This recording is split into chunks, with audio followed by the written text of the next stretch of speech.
Hello YouTubers, Alaska Prepper here. Well, ladies and gentlemen, do I have a treat for you. Today I am joined by Miss Lynette Zang from Zang Enterprises, and we talk about pretty much everything that's going on currently, from the strikes that are happening on the East Coast in ports, to the hurricane that's going through the East Coast as well, to the monetary system, to the inflation that we are to expect from these interest rate reductions by the Federal Reserve. And before I forget, I'm going to leave all of Ms. Zang's information on a pinned comment and the description of this video. So have you seen what's going on the East Coast with the strikes that's going on? What do you think about that? What do you think that will happen as a regard to them going on strike? Well, there are so many implications for that, but clearly, you know, okay, the bad of it is that they will, I'm sure that the powers that be, so the government and the central banks, will point a finger at the now rising inflation because of the costs and blame the strike rather than where the blame really needs to be, which is there. That's right. For one, and you know, you brought up a very good point when we were kind of chatting before this about the impact on the supply chain, right? And I think actually you should really address that one because your daughter had that experience. Yeah, so I wasn't going to talk about this on the show, but we will because it's kind of funny. So I was telling Ms. Zang that on my way to take my daughter to school yesterday, a friend of hers who we call Goose, all right, so Goose gives her a call and says, hey, did you hear what's going on in the East Coast with the strikes? And my daughter hadn't. So she said, no, what's going on?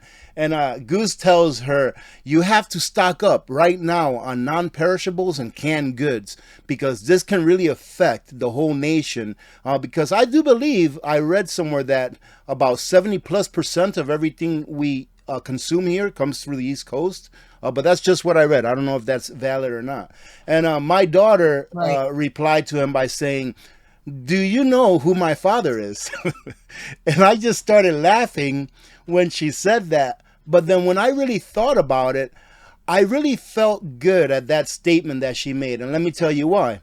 It's because she didn't even have to think about it. She knows that she's covered. She knows that because we are prepared, she doesn't have to worry for a very long time if there is a disturbance in the supply chain because of anything. So like I said, after thinking about it, I was like, you know what? Yeah, that's pretty awesome that she doesn't have to worry about it, because preparedness to me, Ms. Zang, is not about the end of the world. It's about being able to preserve your standard of living.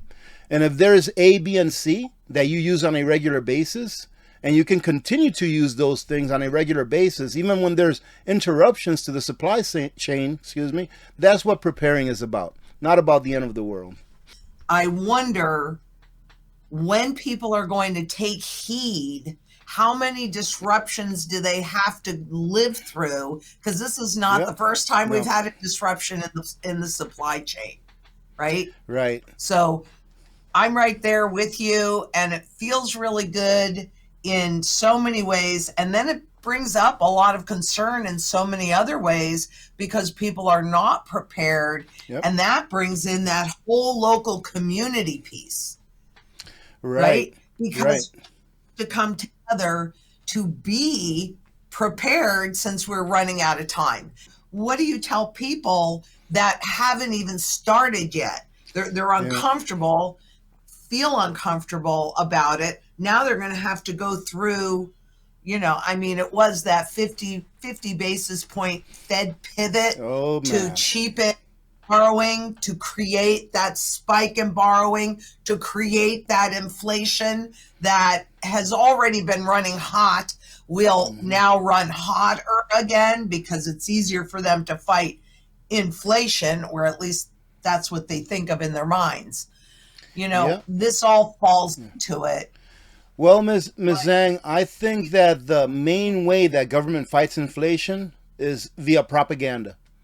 It's making the people think that it's your fault, all right, and you can live with it. That's, I think, how they mainly fight inflation, is by trying to convince the public that it's their fault and that, hey, you're just going to have to learn to live with these higher prices and having to work more hours to be able to afford the same lifestyle. But I think you made a great point that just like they used the health crisis to blame inflation on, they will use these floods that are occurring, and they'll also use this strike that's going on the East Coast to blame inflation on, and to also blame the greedy corporations for the inflation itself. Yep. When people like yourself, and I don't consider myself an expert in any way whatsoever, which is why I believe it gives it relevance. When a layman like myself has been saying for years, hey, when they lower interest rates, inflation is going to go up even higher than it was before. So you better stock up now on those tangibles that you know will go up in price and devalue it because the dollar is devalued, excuse me. And one thing that I wanted to talk about, Ms. Zang, is we're getting closer and closer to that historic meeting that's supposed to happen between the BRICS. What do you think is going to happen to the value of the dollar? Not the demise of the dollar. A lot of people, in my opinion, think that the dollar is just going to disappear overnight. And I've said that it's not going to disappear, and that the dollar or the Federal Reserve note can be the world reserve currency forever, because that's just a name. But what effects are going to occur to the purchasing power of the dollar, not based on other currencies, but based on tangible goods that you need to live here in the U.S. Once these countries join together, create a common unit that will therefore diminish their need to keep dollars in reserves. What do you think that's going to look like for the average person here in the U.S.? Well, there's a lot to unpack. Yeah, I'm sorry. But yeah, when we're looking at the BRICS, just like the euro was created to take over as the world reserve currency from the dollar, and it didn't really quite happen, the BRICS nations coming together, and even when we're talking about asset backing, because that's a big buzzword now, that we're going to back these cryptos with assets, or like in Zimbabwe, right, the failed experiment of the ZIG, the Zimbabwe gold. Here is my big point on that, and please, I will scream this, and trying to scream this from the rooftops. Unless you can convert it, it doesn't really matter. Mm-hmm. And I don't really think that it's between the BRICS nations and the Western nations. We've already given up that status and that position a long time ago, and put the nail in the coffin when we showed our hand, meaning when the U.S. showed that they would use the global financial system to block out anybody that was against their policies, or wanted something different, or have a different position. So I think that there is the underlying plumbing of the new system that's going into place. And it'll be interesting to see how and when they test that plumbing, because right now the U.S. is in charge of that global financial plumbing. And right. I think that's the piece that's really shifting. And if they turn this one on and it works, then they can turn this one off. And therefore, all of those dollars in that market that was created because you had to use dollars for oil, lumber, medicine, whatever you're importing, well, that all goes away. Those dollars come back here. And I mean, I've been saying for a minute now, because of the monetary velocity, the speed at which money changes hands, and how much that's been spiking, meaning that people are spending money faster. Right. I personally feel strongly, and I'm putting my neck out on the line, that is already the beginning of the hyperinflation that we are all going to experience.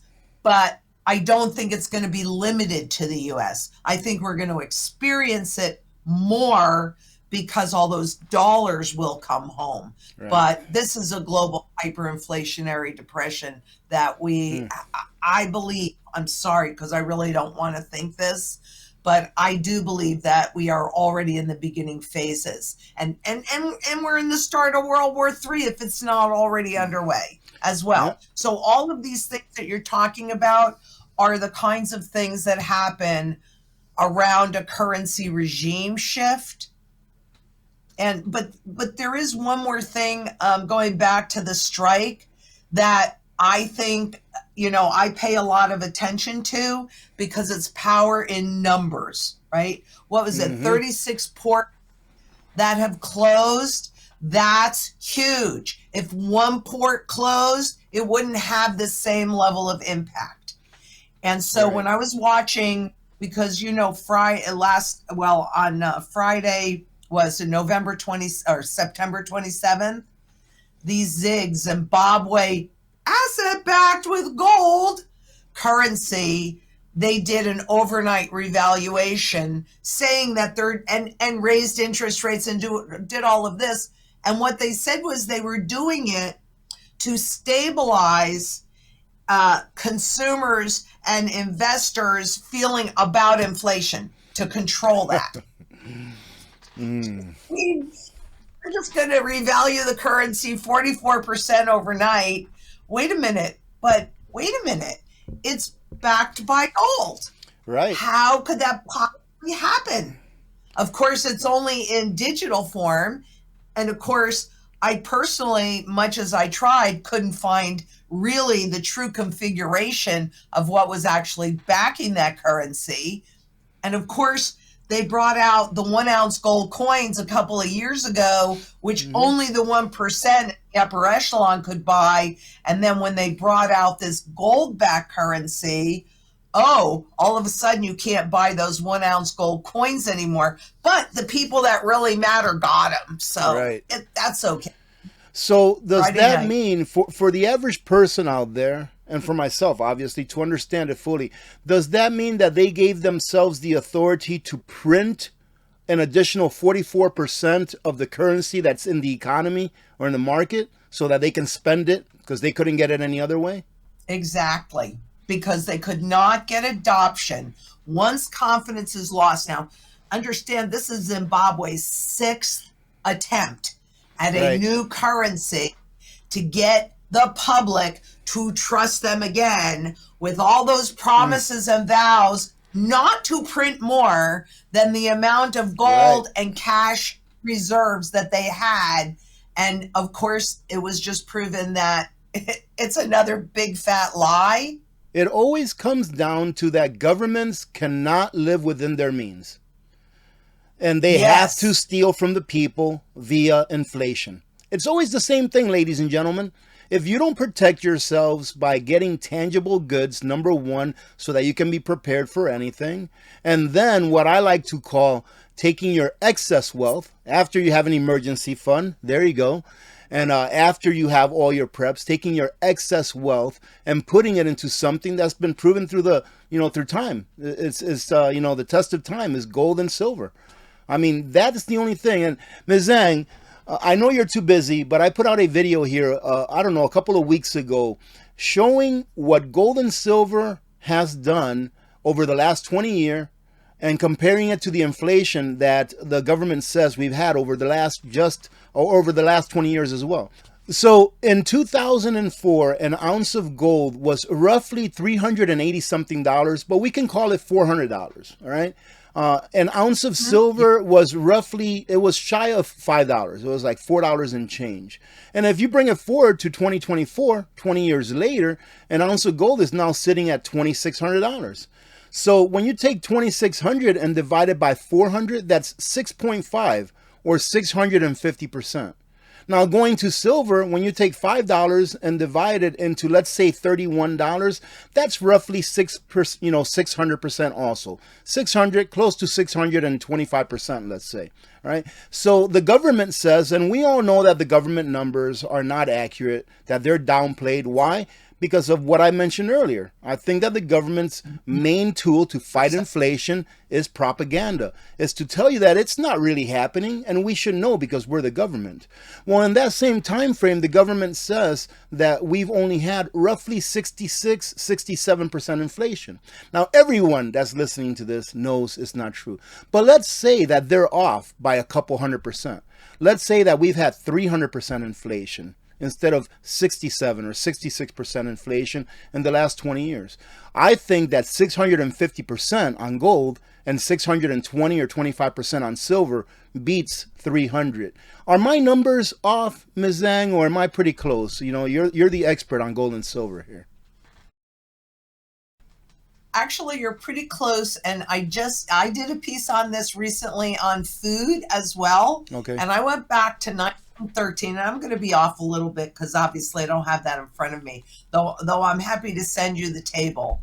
And I even used the Bureau of Labor Statistics prices, which I don't know how accurate they are or not, but I compared it between 1913 and 2024, the beginning of September.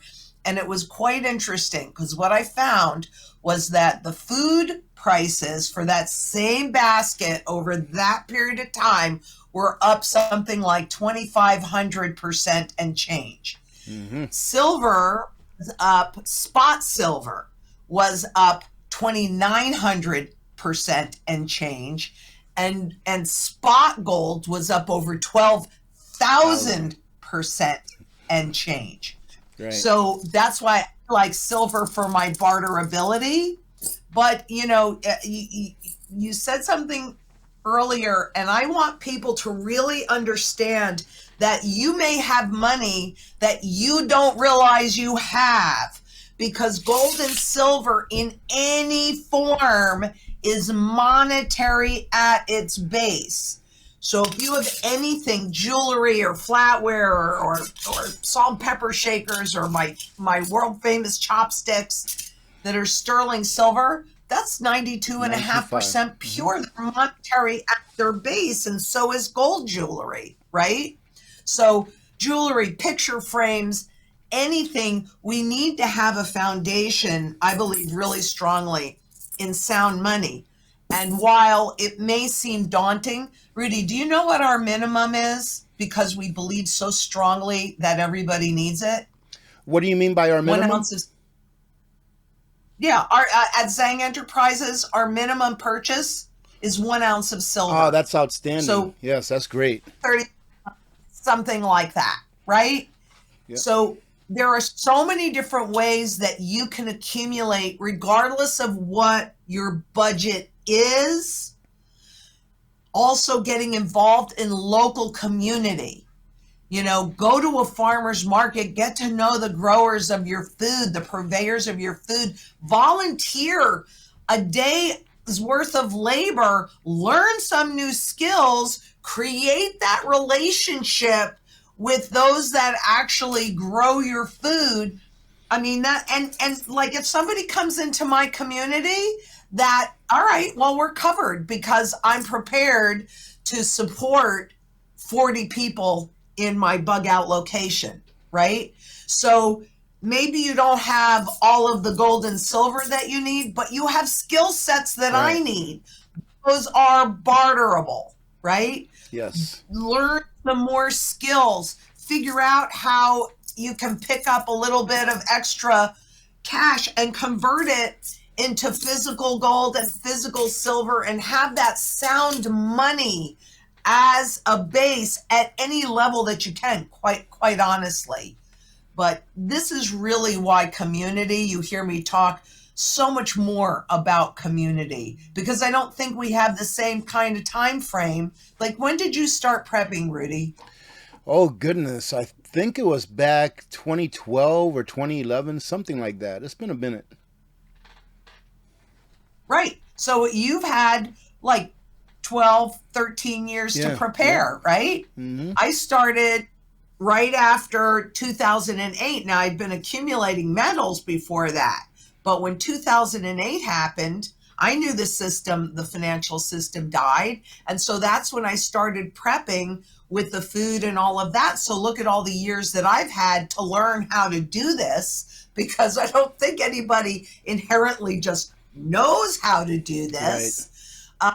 And we just don't have that same kind of time that you or I have had. No. But, there are other things that you can do, and getting into community on a local basis, I would really view as quite critical at this juncture.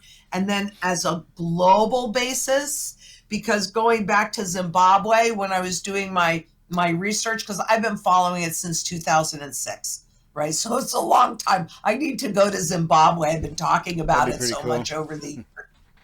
But there was a sign for the people that are rioting in the streets, and it hit home to me like no other. You're going to see me use it more and more, and I could be off on this quote a little bit, but it said, "But I am only one person. What can I do?" Said 7 billion people. And I got chills. Because it's true. It is. One person, there's so much that one person can do. Yep. But going back to the strike, when we come together in a global community and create this very peaceful and quiet revolution by converting what they can easily destroy, because there's an unlimited amount of that, Yep. against the fiat money, against sound money, no matter what the amount that you buy, no matter what form you convert it into, you are then part of that global sound money movement. And hopefully, because I can't guarantee this, we have a seat at the table in the new monetary system, Rudy, because if we do not, it's going to be worse for us and for our children and our children's children, and on and on and on. We, the people, have to take our power back, and this is the vote. That's right, Ms. Zang. Yeah, we are 100% in zinc. I've been saying this for years, that when a government has control over the fiat currency it produces, it has control over the people. But that when people have control over money and government is forced to use real money, it is we the people that have the power. And unfortunately, the propaganda has been such that even we here in the United States, it's going to be very difficult for us to come together because we've been so severely divided. I love it that your buy-in for Zang Enterprises is 1 ounce of silver. To me, that says everything, and this is why. Because it doesn't matter how you look at it. You can look at whatever numbers you want, however much silver there is in the world. But right now, in the world, above ground silver, if it was divided evenly throughout humanity, it would be less than 1 ounce per person. So being that you have a buy-in of 1 ounce of silver pretty much says it all. You get 1 ounce of silver, you're going to be holding more silver than if everyone was holding the same amount of all the silver in the world. And that's what people don't understand, why it is that silver and gold are so valuable. Not because it's going to make you rich, but because it's not going to allow governments to steal from you your wealth, your time, right? That's the most important thing in people's lives, is their time. How much is your time worth? And I'd like to point out, back in the day, you could walk into any bank prior to 1933 with a $20 bill. It happens to be a $2 bill, but a $20 bill, and walk out with an ounce of gold, right? Yep. That created restrictions around what governments could do. So the public actually controlled the government. Right. That was your real vote, was whether or not you allowed the gold to be leveraged inside of the financial system. And, that had the power to the people. And the state governments were supposed to support the individual, and the federal government was supposed to support the state governments that were supposed to support the rights of the individual. And that's been flip-flopped.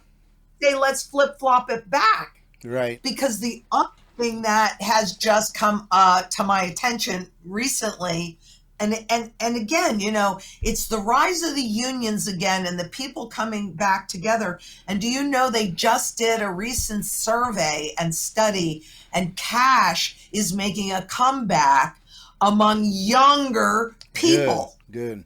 Because they've loaded themselves up so much with debt that the default rate on those revolving credit lines, and actually all credit lines, is spiking huge, and people are starting to realize, and the younger, see, there are so many things that give me so much hope, Rudy. And this is another one, and again, I don't have these stats right in front of my face, so don't hold me to it, but I believe that there has been like a 23% spike in cash use at grocery stores. Excellent. And like a 20% debit versus credit growth in like retail outlets. So cash is coming back and corporations, businesses are now, like the large ones like Amazon and Costco and Walmart, they're having to come up with alternative payment methodologies because people want to pay as you go, rather than either they can't take on more debt, or they're understanding how much that debt that they've taken on is really choking them. So whether they've reached the limit or not, there is a recognition. And those same entities are selling out every time they put in gold and silver and make that available to the public. They're flipping, selling out. So, and it's the youth that's going to really drive this whole movement, not us old people like me. But I'm going to try, and I'm going to share my experiences, because I was there in 1971 when that transition from at least a quasi gold backed currency into a full based currency. I remember that.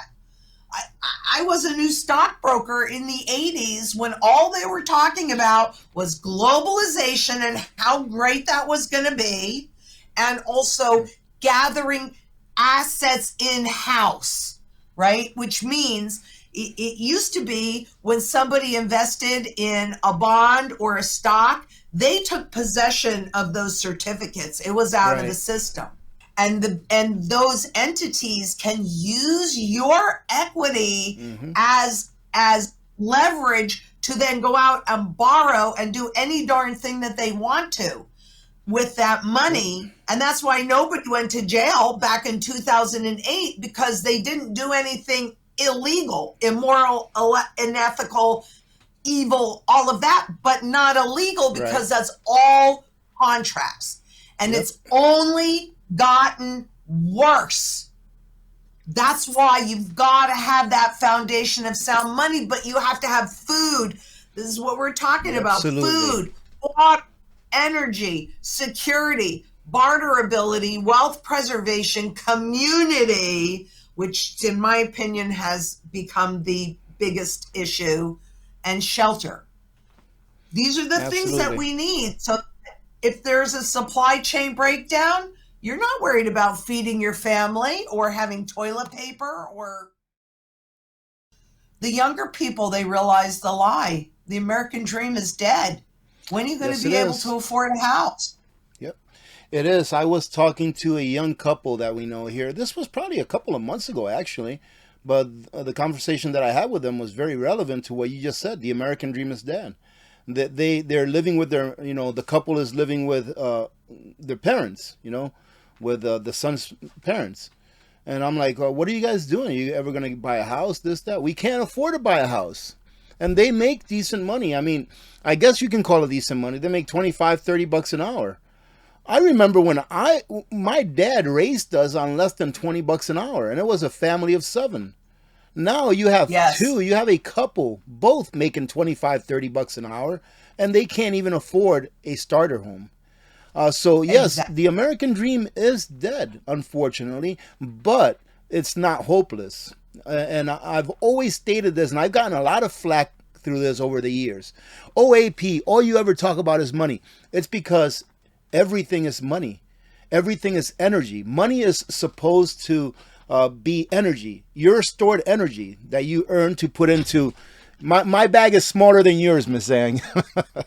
that you use to put into money so that you can then later on expend that energy in things that you need. You can save dollars, Right. but as we were talking about, over time, as they print more and more and more, the value, the purchasing power value of those dollars goes down. That's why your father was able to provide for a family Yep, of 7 that's right. at $20 an hour. And today that dream is dead, because when we went off that system, at 1971, the average wage was $10,500. Wow. And to your point, a family of 4 could live comfortably with one wage. Yep. Today, I think it's somewhere around 68,000 is the average wage, but you need 2 wage earners. Yes. And what did they stimulate? Anybody making less than $250,000 a year Can't live comfortably, So- they say.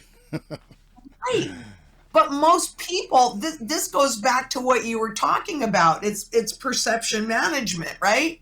Because anybody you ask would say, well, I would much rather make 68,000 versus 10,000 bucks a year, right? But it's what that 10,000 bucks bought in 1971 versus what that 68,000, it doesn't buy the same thing by a huge margin. Yes, and when you convert those nominal dollars into gold and silver, here's a great example. I believe it was 4 years ago, 1 silver quarter's melt value was $3.44. And today, its melt value is above $5. So it's not necessarily how many dollars it takes to buy this, but it's how many dollars you can get with this so that you can sustain your standard of living. Yeah, absolutely. And you're right. It's all about energy. And, Yes. and, you know, one of the primary functions of money, you know, why do we have money?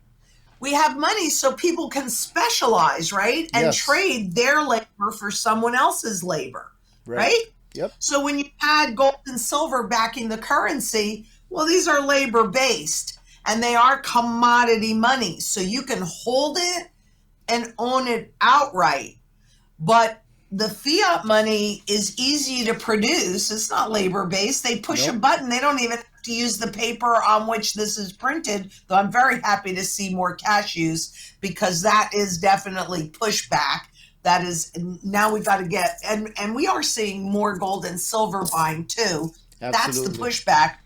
But quite honestly, when you look at that, if you had been paid fairly in gold, and don't hold me to this, but it was $35 an ounce, $42.22 after they they did that revaluation in 71, was something like, I don't know, 271 ounces or something like that. And if you never got a raise, but you were always only paid in ounces of gold and ounces of silver, in gold, I think you would have been at like $400,000 and $500,000 right now. The same amount, right? Is it the gold going up? No, it's the dollar going down. If whoever's listening to this doesn't understand what you just said, that right now, if we were paid the same that we were paid in 71, but in gold, that we would be earning $400,000+ a year without ever having gotten a raise. If the average person doesn't understand what that means is that the difference between that 400 and something thousand and what you make today is pure theft of your labor. That's how I see it. It is pure theft. So that person who's working a full-time job making $60,000 a year is probably being robbed of about 90% of their time, because 50 years ago it only took 10% of what you have to contribute today to make that same amount. That is incredible. I hope people understand exactly what it is that inflation does to us. It steals from the working class to give to those who are wealthy and have assets, and to allow governments to continue to steal from you, unfortunately. Ms. Zhang, we've been on for about 40 minutes or so. I know your time is valuable, so I'm going to go ahead and let you finish it off. Give us your final thoughts, and then please let us all know where we can find you. Ladies and gentlemen, everything is going to be on a link on the description, of the video, and I'm going to link everything on a pinned comment as well. Thank you. Well, really, I mean, the time to move forward was 10 years ago. Absolutely. But the next big time forward is today. And heed this warning, please. And make sure you get as prepared as you can. And in all of those areas, food, water, energy, security, barterability, wealth preservation, community, and shelter. We're running out of time. Build that community. Build it locally to ensure security in all of those areas and others that may be important to you, and build it globally so that we can have a seat at the table. And it's not worse for our children and our grandchildren, but the time is now. And I really encourage everybody to look in the mirror and say, if not me, who? If not now, when? Because 7 billion people coming together and saying, no more theft. We can do this. We can do this. And that's really what I want people to know. Let's come together. We're a community. There are more of us than there are of them. And we can have a peaceful movement just by voting with our wallets and getting rid of this garbage that has no value, that they just abuse at will and put it into sound money and all those other elements. And you can find my work on YouTube at the Lynette Zang, and same with Twitter and on Instagram at Lynette Zang. And you can call us because we love human contact. And that's 833-GLD-ZANG or 833-453-9264. And we have a strategy based upon these repeatable patterns, but we take into account the whole of the mantra because you need it all. You need it all. And thank you, Rudy. I appreciate coming on with you so much.